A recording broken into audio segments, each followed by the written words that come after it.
Selamat pagi, selamat bertemu kembali dengan saya Santoso.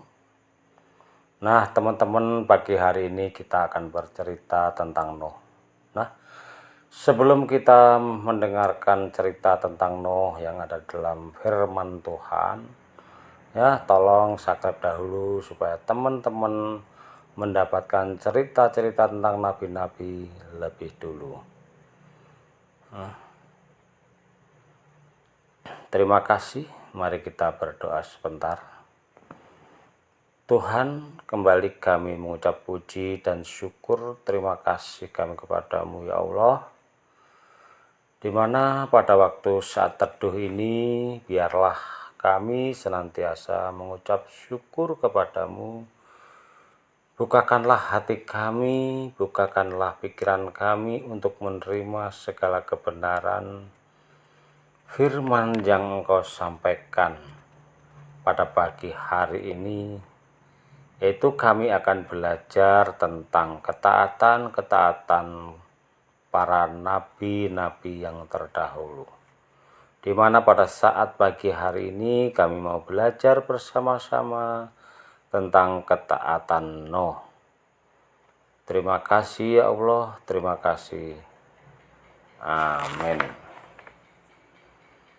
Nah, teman-teman, pada waktu pagi hari yang indah, pagi yang sejuk ini, kita mau bersama-sama merenungkan, melihat cerita dari Nabi Nuh.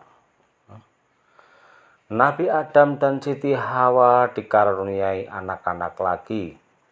Angkatan demi angkatan berlalu, dan dunia ini akhirnya penuh dengan manusia. Menurut kitab Taurat, dunia menjadi penuh dengan kekerasan dan kejahatan. Allah melihat segalanya sudah menyimpang terlalu jauh. Ia hendak memusnahkan dunia ini melalui banjir besar. Ada satu orang yang tidak jahat, namanya Nuh. Allah memberitahu dia apa yang akan terjadi. Ia memberitahu agar Nabi Nuh membangun sebuah bahtera, keluarganya, dan bagi binatang-binatang yang diperlukan untuk memenuhi bumi ini lagi. Tahun demi tahun berlalu, sementara itu Nuh membangun bahtera raksasa. Nah, bahtera raksasa ini kurang lebih dibangun oleh Nabi Nuh 100 tahun lamanya. Ketika dalam pembangunan itu banyak orang yang mengejek, banyak orang yang mengatai Nabi Nuh, mungkin mengatakan gila. Musim-musim tidak hujan, membangun bahtera di atas gunung yang tinggi. Ya, dikatakan segala macam apa yang dikatakan orang-orang di dunia ini yang jahat, yang tidak taat kepada Allah.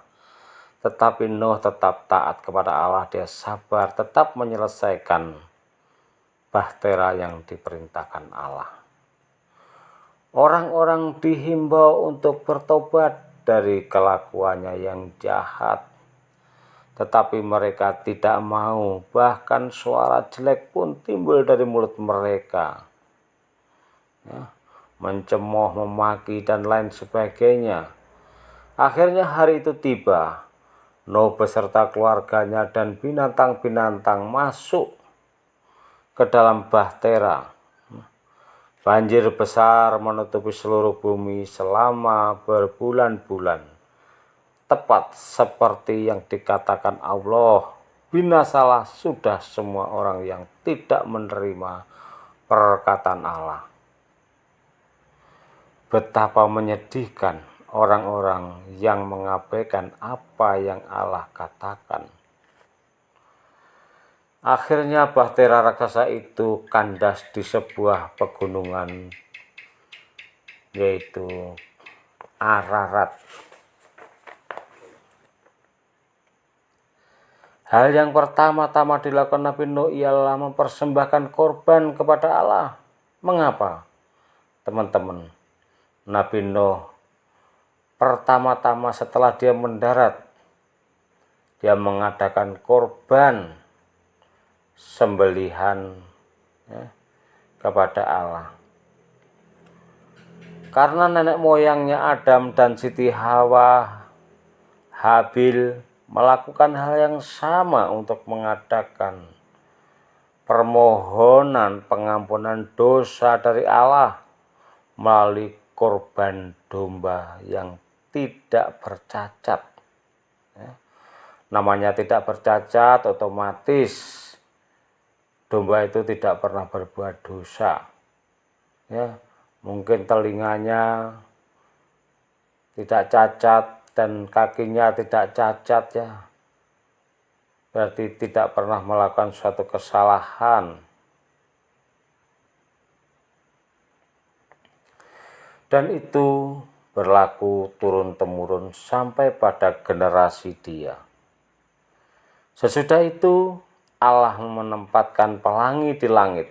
Ini menggambarkan janji Allah bahwa ia tidak akan melenyapkan isi dunia ini lagi dengan air. Nah, sekarang Nuh mentaati Allah dan ia hidup. Binasalah sudah semua orang lainnya yang tidak mentaati firman Allah. Nah teman-teman, bagaimana cerita-cerita ini di dalam kehidupan kita? Apakah cerita-cerita ini bisa berguna untuk kehidupan kita? Nah, kalau kita merenungkan di dalam cerita ini, orang-orang jahat, orang-orang yang tidak mentaati Allah, akhirnya dia mengalami suatu kebinasaan, siksaan, ditenggelamkan oleh air bah yang dicurahkan oleh Allah, sampai memenuhi bumi, sehingga semua makhluk yang ada di bumi mati semua, tenggelam di dalam air. Dan apa yang terjadi kepada Nabi Nuh? Ya. Nabi Nuh selalu mentaati Allah. Dia mengalami ya terombang-ambing di atas lautan atau di atas air, tetapi dia dijaga oleh Allah. Dia diselamatkan sampai berbulan-bulan lamanya, sampai bumi kering kembali, airnya sampai mengering di atas bumi. Dia memiliki suatu keselamatan yang daripada Allah ya. Nah, ketika dia sudah selamat dari bencana air bah yang sangat dahsyat itu, dia langsung memberikan korban sembelihan anak domba. Nah, luar biasa teman-teman, dimana pagi hari ini kita sudah mendengarkan, merenungkan suatu ketaatan yang luar biasa yang dilakukan oleh Nabi Nuh ya. Mungkin kalau kita melakukan pembuatan kapal ya, atau perahu selama 100 tahun, mungkinkah kita taat pada waktu ada suatu omongan-omongan yang tidak benar, mungkin mengatakan Nuh gila, sudah senting membuat kapal atau perahu di atas gunung. Itu Nuh mentaati Allah ya. Kalau dia tidak mentaati Allah, tidak membuat perahu di atas gunung, mungkin dia sudah mati juga ya. Kita bisa bersyukur pada hari ini melihat bagaimana Nuh taat kepada Allah ya. Ketaatan inilah sehingga Allah juga berfirman ya, kepada Nuh, bertambah banyaklah, penuhilah bumi ya. Sesudah kejadian itu Nuh hidup lagi 100 tahun ya. Umur Nuh kurang lebih 600 tahun. Itulah teman-teman, orang-orang yang diberkati Tuhan, orang-orang yang diberi rezeki oleh Tuhan adalah orang-orang yang taat kepada Tuhan ya. rezekinya sangat halal sekali. Mari kita berdoa kembali supaya kita semakin diberkati, semakin paham apa yang menjadi kehendak Tuhan dalam setiap kehidupan kita. Jadi Allah senantiasa memberikan kehendak dan rencananya dalam setiap kehidupan kita supaya kita menjadi benar taat kepada Dia, ya. Suatu peringatan bagi orang-orang jahat, maka dia akan mati. Dan suatu peringatan juga kepada orang benar, yaitu supaya mentaati kebenaran firman-firman Allah. Terima kasih Tuhan kami yang Maha Suci, yang Maha Agung, yang kami panggil di dalam satu nama Isa Al-Masih. Kembali kami ucap syukur kepadamu ya Tuhan kami Isa Al-Masih yang Maha Suci, dan kami bersyukur kepadamu Roh Suci, di mana pagi hari ini Engkau telah memberikan hikmat dan pengertian bagi kami, supaya di dalam setiap kehidupan kami tetap mengalami suatu berkah-berkah damai sejahtera di dalam Allah yang luar biasa, yang berikan berkat bagi kami. Terima kasih Roh Suci, terima kasih Nabi Isa Al-Masih yang senantiasa membimbing kami untuk memiliki hikmat dan pengertian yang daripada Engkau, sehingga dalam kehidupan kami tetap tenang, tetap taat kepadamu. Amin.